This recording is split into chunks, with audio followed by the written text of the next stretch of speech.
Hi అండి అందరికీ welcome to my channel విజయ రంగోలి. నేను ఇవాళ పల్లీలు కొబ్బరితో చట్నీ చేశాను. మీరు కూడా చూసేయండి. కొంచెం ఆయిల్ తీసుకొని కొన్ని పల్లీలు వేసుకున్న. పల్లీలు కొంచెం వేగిన తర్వాత కొంచెం మినపప్పు కూడా యాడ్ చేసుకుంటున్నా నేను.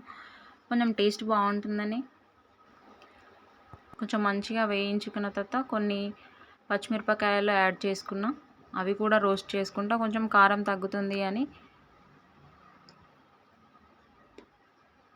ఒక 2 కప్పుల కొబ్బరి అయితే తీసుకున్నా. అవి కూడా కొంచెం లైట్‌గా కొంచెంసేపు వేయించుకుంటున్నా.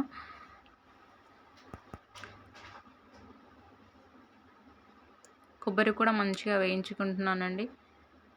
ఇందులో ఇంకొంచెం కరివేపాకు యాడ్ చేసుకున్నాక కొంచెం చింతపండు, కొంచెం సాల్ట్, కొంచెం జీలకర్ర అన్నీ మిక్సీ బౌల్‌లోకి తీసుకొని మిక్సీ పట్టేసుకోవడమే.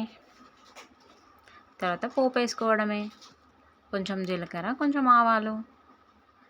ఇంకా అయితే దోస వేసుకుంటున్నాను ఇక. ఇలా పల్చగా కలుపుకుంటా నేను. తర్వాత ఆనియన్ పెట్టుకోవడం.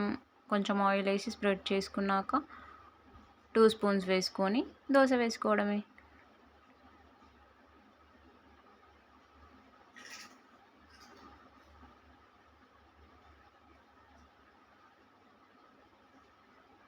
అంతే, ఇంకా బ్రేక్‌ఫాస్ట్ రెడీ.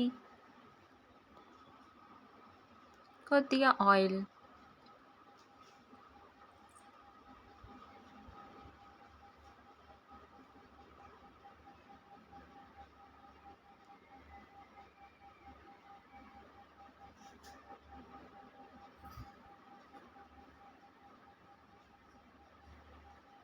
పల్లి చట్నీ.